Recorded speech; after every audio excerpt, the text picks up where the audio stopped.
ಸಂಘಟನೆಗಳ ಒಕ್ಕೂಟ ವತಿಯಿಂದ ಕೇಂದ್ರ ಪ್ರಧಾನಮಂತ್ರಿ ಆಗಿರ್ತಕ್ಕಂಥ ನರೇಂದ್ರ ಮೋದಿ ಅವರ ಬಲಗೈ ಬಂಟ ಕೇಂದ್ರ ಶಿಕ್ಷಣ ಸಚಿವರಾಗಿರ್ತಕ್ಕಂಥ ಧರ್ಮೇಂದ್ರ ಪ್ರಧಾನ್ ಅವರು ಏನು ನೀಟ್ ಎಕ್ಸಾಮ್ ಅನ್ನ ಮಾಡಬೇಕಾಗಿರ್ತಕ್ಕಂಥ ವಿದ್ಯಾರ್ಥಿಗಳಿಗೆ ಆ ಪೇಪರ್ ಅನ್ನ ಲೀಕ್ ಮಾಡಿರ್ತಕ್ಕಂಥ ರೂವಾರಿ ಯಾರಂತ ಬಂದ್ರೆ ಅದು ಮಾನ್ಯ ಧರ್ಮೇಂದ್ರ ಪ್ರಧಾನ್ ಅಂತ ಈ ಸಂದರ್ಭದಲ್ಲಿ ಕಂಠಘೋಷವಾಗಿ ಖಂಡಿಸ್ತೇವೆ.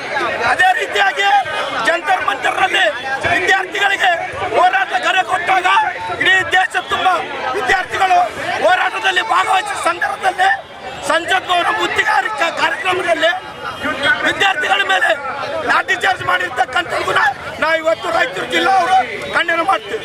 ಮತ್ತು ವಿದ್ಯಾರ್ಥಿಗಳಿಗೆ ಕೇಸ್ ಹಾಕಿರ್ತಕ್ಕಂಥದ್ದು ನಾವು ಖಂಡನೆ ಮಾಡ್ತೇವೆ. ಇಷ್ಟೆಲ್ಲ ಆಗಿದ್ದಕ್ಕಂಥ ಕಾರಣ ಕೇಂದ್ರ ಬಿಜೆಪಿ ಸರ್ಕಾರ, ಮೋದಿ ಸರ್ಕಾರ ಮತ್ತೆ ಧರ್ಮೇಂದ್ರ ಪ್ರಧಾನ್ ಸರ್ಕಾರ ಇವತ್ತು ವಿದ್ಯಾರ್ಥಿಗಳ ಪಾಲಿಗೆ ಮರಣಶಾಸ್ತ್ರವನ್ನು ಮಾಡಿರ್ತದೆ. ಹಾಗಾಗಿ ಇವತ್ತು ನಾವೆಲ್ಲ ಪ್ರಧಾನ ಅವರಿಗೆ ಸುಟ್ಟಾಗ್ತಕ್ಕಂಥ ಕೆಲಸ ಮಾಡಿದ್ದೀವಿ. ಮುಂದಿನ ದಿನಗಳಲ್ಲಿ ವಿದ್ಯಾರ್ಥಿಗಳ ಮೇಲೆ ಕೇಸು ವಾಪಸ್ ತಗೋಬೇಕಂತ ಸಂದರ್ಭದಲ್ಲಿ ಒತ್ತಾಯ ಮಾಡ್ತೇವೆ. ದೇಶದಲ್ಲಿ ಏನ್ ನರೇಂದ್ರ ಮೋದಿ ಅವರ ನೇತೃತ್ವ ಕೇಂದ್ರ ಸರ್ಕಾರ, ಬಿಜೆಪಿ ಸರ್ಕಾರ ಇವತ್ತು ಸುಮಾರು 12 ವರ್ಷಗಳಿಂದ ಆಡಳಿತ ಮಾಡ್ತಾ ಇದೆ. ಈ 12 ವರ್ಷಗಳ ಕಾಲಾವಧಿಯಲ್ಲಿ ಸರಿಸುಮಾರು 152ಕ್ಕೂ ಹೆಚ್ಚು ಬಾರಿ ದೇಶದಲ್ಲಿ ನೀಟ್ ಪರೀಕ್ಷೆ ಅಂತ ಪರೀಕ್ಷೆಗಳನ್ನ ಇವತ್ತು ಲೀಕ್ ಆಗಿ ವಿದ್ಯಾರ್ಥಿ ಭವಿಷ್ಯದಲ್ಲಿ ಸುಮಾರು 70ರಿಂದ 80 ಲಕ್ಷ ವಿದ್ಯಾರ್ಥಿಗಳ ಜೀವನದ ಭವಿಷ್ಯದೊಂದಿಗೆ ಆಟ ಆಡ್ತಾ ಇದೆ. ದಯವಿಟ್ಟು ನರೇಂದ್ರ ಮೋದಿ ಅವರೇ, ಧರ್ಮೇಂದ್ರ ಪ್ರಧಾನಿ ಅವರೇ ಮತ್ತು ನಮ್ಮ ದೇಶದ ಹೋಮ್ ಮಿನಿಸ್ಟರ್ ಆಗಿರುವಂತಹ ಅಮಿತ್ ಶಾ ಅವರೇ ದಯವಿಟ್ಟು ಈ ಮೀಡಿಯಾ ಮುಖಾಂತರ ಮನವಿ ಮಾಡಿಕೊಡ್ತೀವಿ ಅಂತಂದ್ರೆ, ನೀವು 12 ವರ್ಷ ಅಧಿಕಾರದಲ್ಲಿ ಇದ್ದೀವಿ, ಇನ್ನು 10 ವರ್ಷ ಅಧಿಕಾರದಲ್ಲಿ ಇರ್ತೀವಿ, ನಮ್ಮದೇ ದೇಶ ನಮ್ಮದೇ ಅಲ್ಲ ಒಟ್ಟು ನಾವು ಮಾಡಿದ ಅಧಿಕಾರ ಅನ್ನುವಂತ ಏನಾದ್ರು ಆಮೇಲೆ ನೀವು ಅಧಿಕಾರ ಮಾಡಿದ್ರೆ ಮುಂದಿನ ದಿನಗಳಲ್ಲಿ ಈ ದೇಶದ ಯುವಕರು, ಈ ದೇಶದ ವಿದ್ಯಾರ್ಥಿಗಳು, ಈ ದೇಶದ ಮಹಿಳೆಯರು, ಈ ದೇಶದ ರೈತರು ದಂಗೆ ಎಚ್ಚರಗೊಂಡಾರ.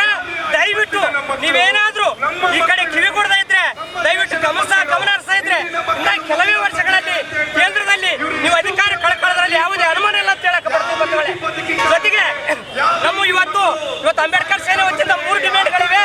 ಕೂಡಲೇ ಕೇಂದ್ರ ಶಿಕ್ಷಣ ಮಂತ್ರಿಗಳಾಗಿರುವಂತ ಧರ್ಮೇಂದ್ರ ಪ್ರಧಾನ್ ಅವರು ರಾಜೀನಾಮೆ ಕೊಡಬೇಕು, ಏನು ವಿದ್ಯಾರ್ಥಿಗಳ ಮೇಲೆ ಆಗಿರುವಂತ ಸುಳ್ಳು ಪ್ರಕರಣಗಳು ವಾಪಸ್ ಪಡಿಬೇಕು, ಮತ್ತೇನು ನಿರಂತರವಾಗಿ ಏನಲ್ಲಿ ಉಪವಾಸ ಸತ್ಯಾಗ್ರಹ ಜನತಾ ಮಂತ್ರಿಯಲ್ಲಿ ಮಾಡ್ತಿದ್ದಾರೆ.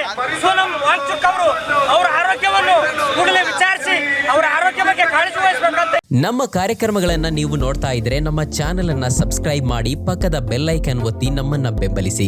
ಹಾಗೆ ನಮ್ಮ ಕಾರ್ಯಕ್ರಮಗಳನ್ನ ಲೈಕ್ ಮಾಡಿ, ಕಮೆಂಟ್ ಮಾಡಿ, ಅದನ್ನ ಬೇರೆಯವರಿಗೂ ವಾಟ್ಸ್ಆಪ್ ಮೂಲಕ ಶೇರ್ ಮಾಡಿ. ನೀವು ಹೀಗೆ ಮಾಡಿದಾಗ ನಮ್ಮ ಚಾನೆಲ್ ಇನ್ನಷ್ಟು ಮತ್ತಷ್ಟು ಜನರಿಗೆ ತಲುಪಲು ನೀವು ನಮ್ಮೊಂದಿಗೆ ಸಹಕರಿಸಿದ ಹಾಗಾಗುತ್ತೆ. ಇದು ನೀವು ಯಾವುದೇ ಖರ್ಚಿಲ್ಲದೆ ಕೆಲವೇ